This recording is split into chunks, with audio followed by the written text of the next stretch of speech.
नजराना अकीदत पेश करने के लिए मैं दावत दे रहा हूँ मोहम्मद अली हसन को। आए और नजराना अकीदत पेश करने की सादत हासिल करें। बख्शिश का मेरी दास्तां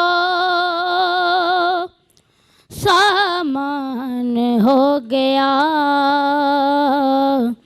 जब से दरे नबी का मैं मेहमान हो गया।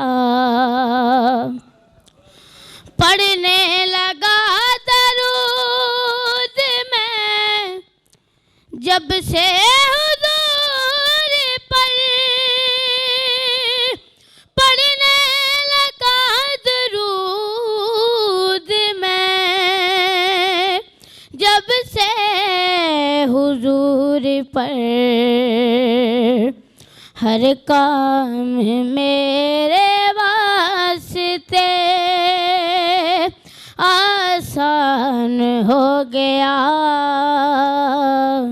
जब से दरे नबी का मैं मेहमान हो गया।